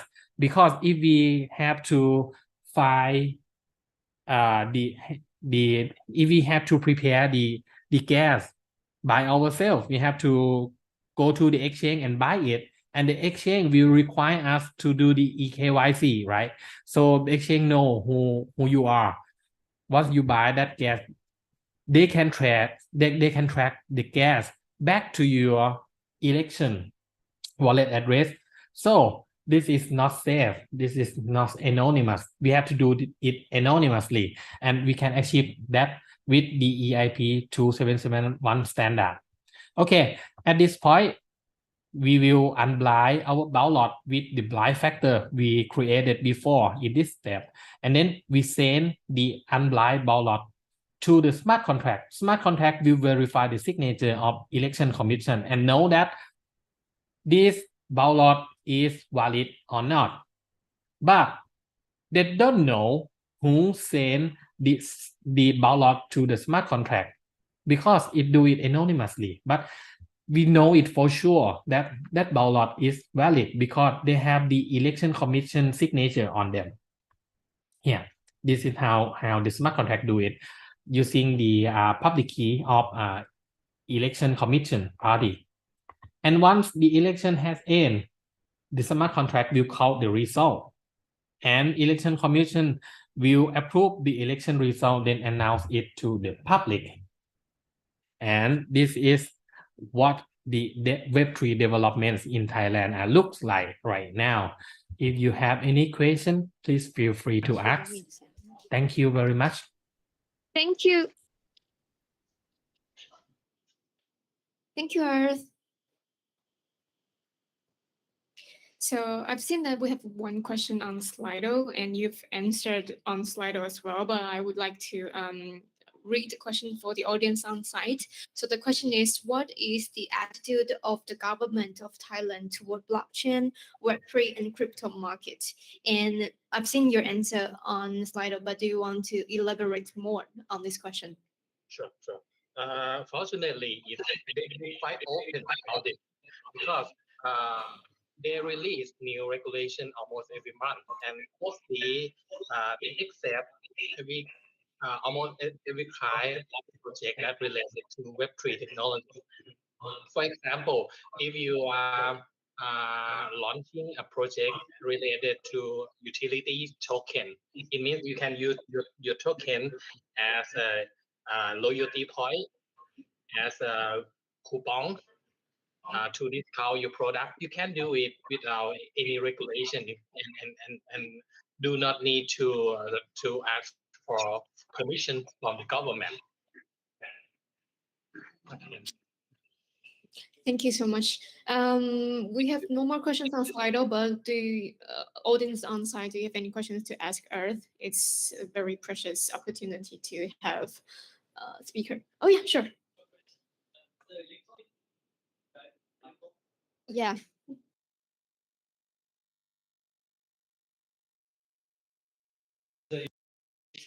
Currently inactive. Is it active now or is it still in development? Earth, did you hear the question? Not. Please repeat again. One more time, please. Okay. I just want to ask, is the electronic election active now or is it still in development? The electronic election, is it still in development or is it active already? Still in development, regulated by ETDA. Actually, we have e-voting regulation now, and it's not quite far from e-election because in e-voting we have a secret voting too, and that kind of voting is just same as e-election. So hopefully we will have the small election that we can use the e-election in the real production world. Okay, thank you so much. Thank you for the question and thank you for answering the questions. And thank you so much for participating from Thailand with us. And I hope you enjoy the rest of your day. And we will going to move on to the next agenda. Thank you. Thank you. Thank you.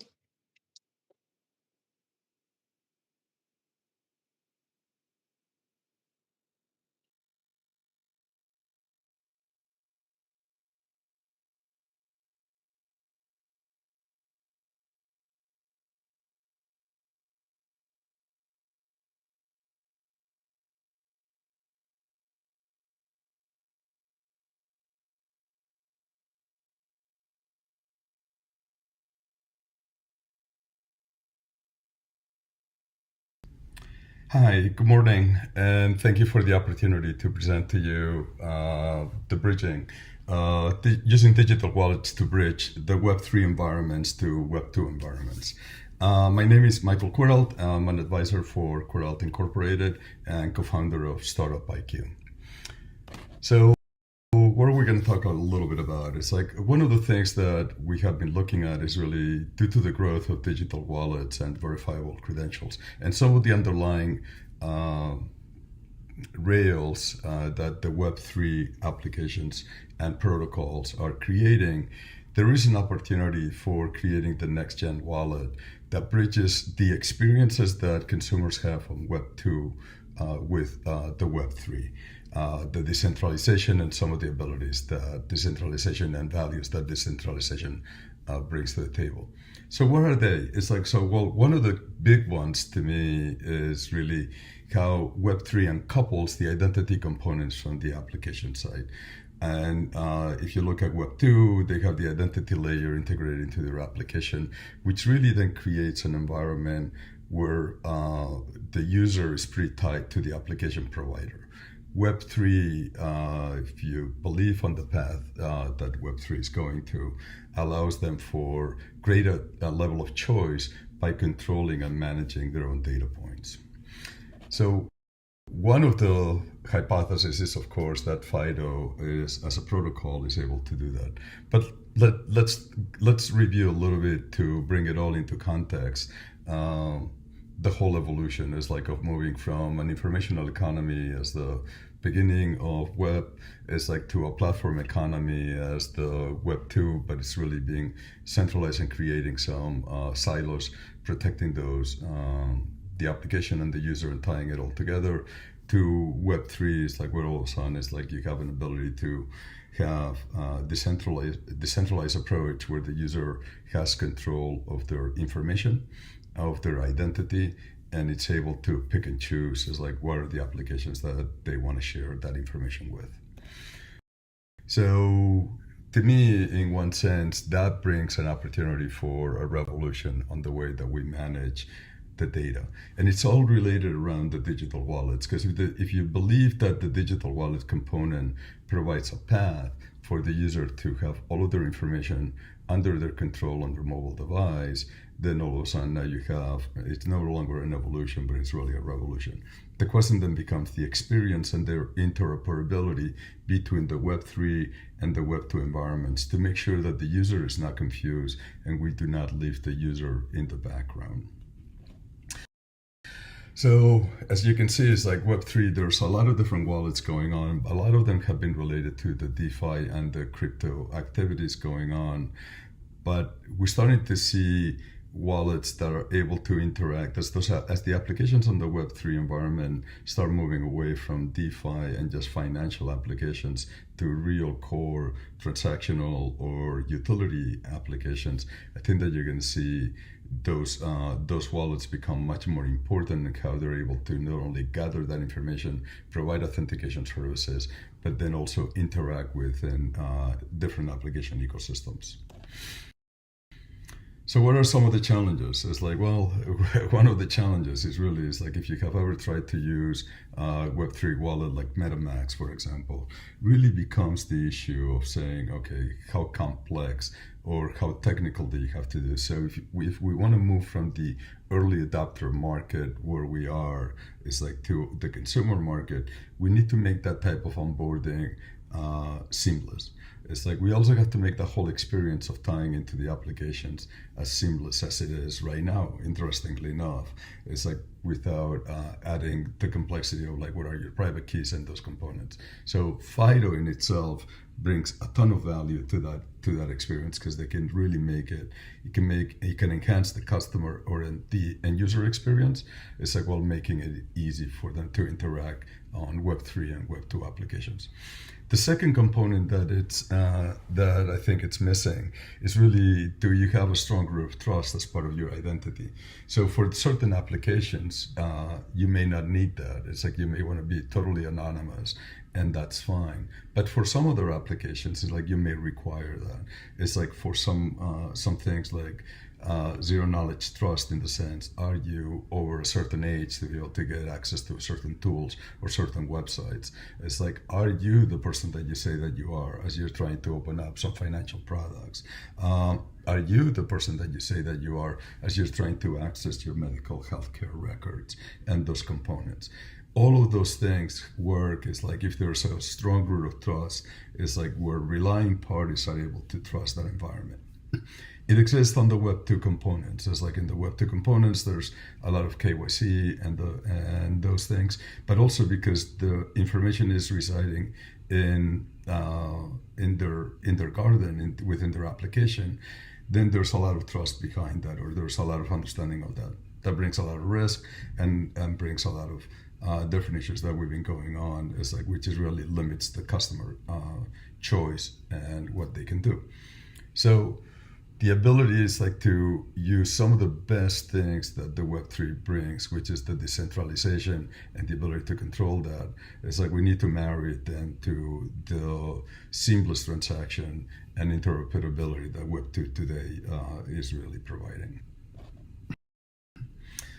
Because the key problem still remains the same. It's like on Web3, one of the big things that's happening is really, can you trust the other party? And it's really for certain transactions, especially around as you start moving to the higher end into the stack, in the sense of the utility stack. I think that you're going to have, you have to know, as a relying party, you have to know that you're interacting with the person that you say, that you think that you're interacting with. And as an individual, you also have to have assurances that the other party is really the person that you believe. And even if you do a peer-to-peer transaction, in the sense, let's say on healthcare, between a patient and a doctor, you want to make sure that those two personalities or those two personas are based on a strong root of trust. So based on that, then here's an approach that we're proposing, or the hypothesis that we talk to at Authenticate, which is really using FIDO as one of the protocols, as like to be able to do that. And really, it has multiple components, but one of the key components is really to create a new digital wallet or a component so that it can be integrated into the digital wallet stack that has a link into government issued credentials, mobile license, driver license, etc. Some of those components. Some of those infrastructures are running on PKI. So it's like, what is the onboarding process? What is the verification process of that certificate as it moves into the mobile device? Then, as you have the digital wallet or that technology stack, so that you're able to interact not only with Web2 applications, but also with their counterparts on the Web3 environment, providing that seamless experience. And FIDO, by not having to request passwords, being able to use and leverage the phone devices, their sensors, and some of the other opportunities, is in a unique position to be able to really to provide a seamless experience to that user and really enter any type of those type of interoperability or environments and applications.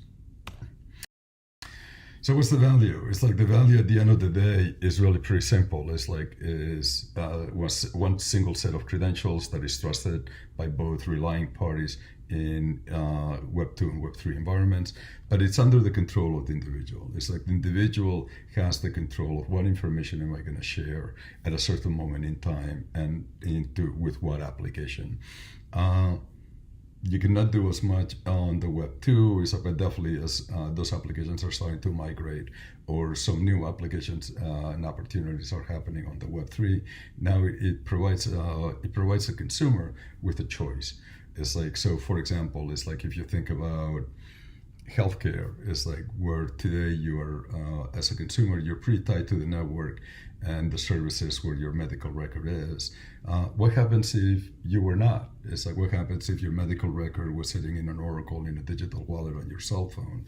It's like, and it gives you the ability to go to any doctor or any provider, it's like at a certain given time, because you're able to share information that otherwise is very difficult to share.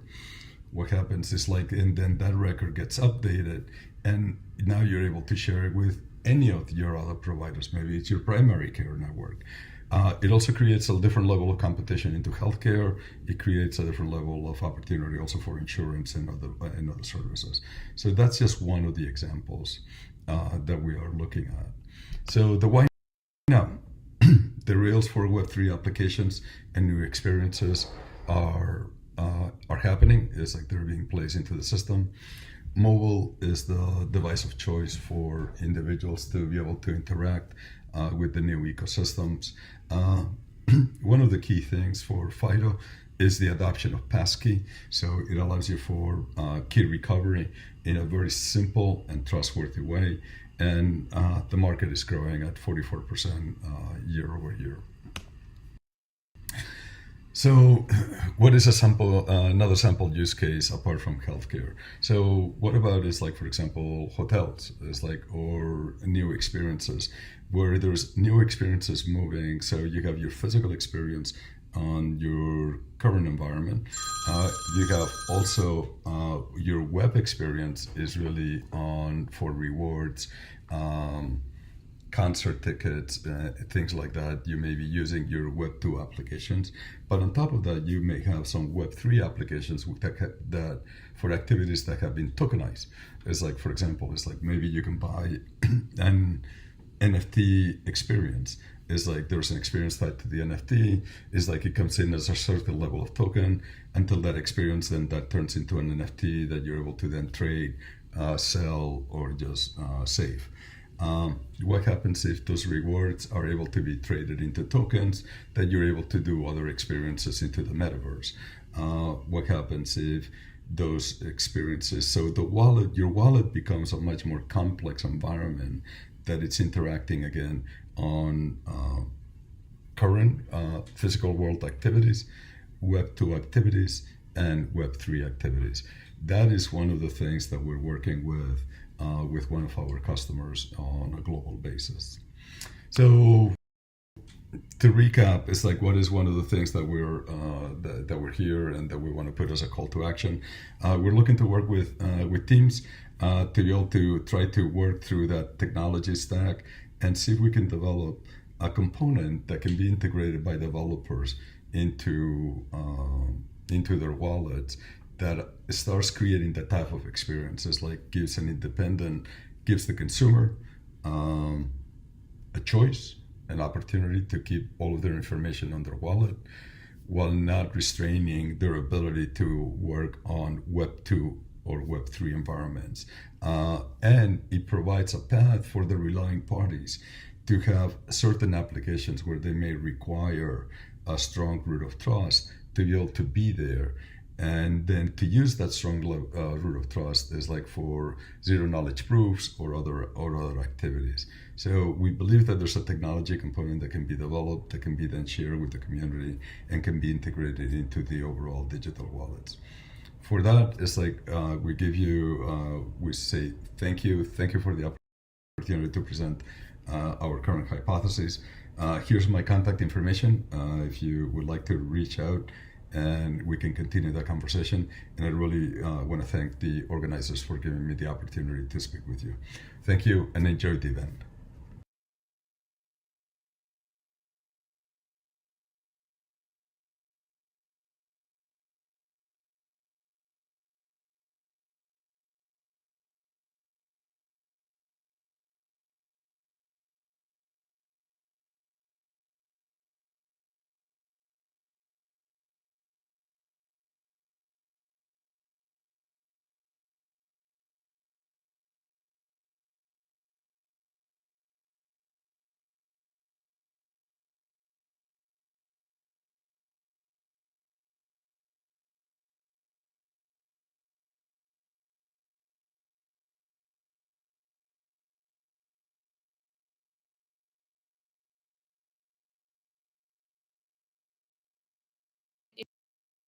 the trends in the industry, and the event has now come to the end. However, but not the least, we would like to invite the co-chair of Business Application Working Group of APKIC, Vijay Kumar, to give us closing remarks.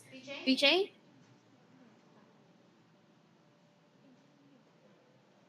Hi, Vijay. Thank you for the long waiting. So please go ahead. Hi, hope you are able to hear me. Yes, we can hear you. Perfect. So, good afternoon, everyone. Uh, thank you for this opportunity to give the closing remarks. What a day it has been. I mean, very eminent speaker speaking on the Web3 subject, covering what is happening around the world and also the security challenges around it. Firstly, Mr. Srinivasan gave a great start to the event with his opening remarks. I want to echo the same and congratulate all the members included in compiling the report on Web3 security as part of our working group initiative. Also, thanks to Mr. William Gee, who gave very interesting remarks on new emerging technologies and how those have to be looked at. We also heard from Minister Audrey, very interesting insights, especially on how government is looking at it. These perspectives are very helpful. Very interesting thing is he also covered that government is not really a centralized approach and how they are open in this particular direction. Thank you for that. And thanks to Clement for presenting this report. This was the main agenda for today. It has come out quite well. Thank you for that. And also thanks to Charlotte for presenting the case study. That was very interesting. And then thanks to Tanarat for covering very detailed insights on how Thailand has been doing the Thai chain coverage, different blockchains, what are there, and also the government entities. And finally, great coverage on bridging Web3 wallets to Web2 environments from Michael. Thanks. It was very interesting. Thanks to everyone. Thanks again. This event also officially concludes the working group activity on this report. I want to congratulate the working group chair, Ms. Karen. This has been great work. Thanks for this and a great conclusion what the consortium working group has reached at. Thank you. That's it from me. Have a great day ahead. Thank you. Thank you, Vijay. Have a nice the rest of your day. Thank you. And also, I would like to invite Karen. She is also the co-chair of the Business Application Working Group. Hello, everyone. Yes. Hello, everyone. I'm Karen. Everyone on the globe. On behalf of Business Case and Application Working Group of APKIC, I have to say it's never been so great and wonderful and informative event like this, like today. And I especially have to thanks to Chairman and Vice Chair, Mr. Srinivasan and William Key. They are calling from Washington, D.C. and Hong Kong, respectively, and as well as Audrey Tang, the Minister of Digital Affairs, and all the speakers. And also Vijay Kumar, our another co-chair of BAWG, is from India. Thank you so much, Kumar. Thank you so much, Vijay. And all the outcomes and discussion will be well collected and provided to APKIC members, and hopefully is very helpful to everyone, no matter on your job or in your daily life, and appreciate for all your participants. And hope to see you soon again. Thank you. Bye-bye. Thank you, Karen. Thank you so much. Thank you, Karen. So this is the end of our events. And if you have any questions, just feel free to email us. We will have more and more events on Web3 and security in the future, especially next year. So let's take a last one group photo together. So can we have Charlotte, Wei Zhong, Karen, and Clement Taka at the center of the stage, please.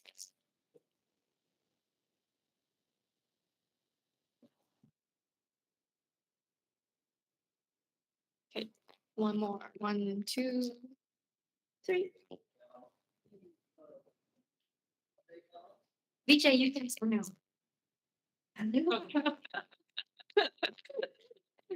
Okay. Good. Thank you. Thank you so much for your participation, and we will see you next time. Thank you. Thank you, Vijay. Thank you,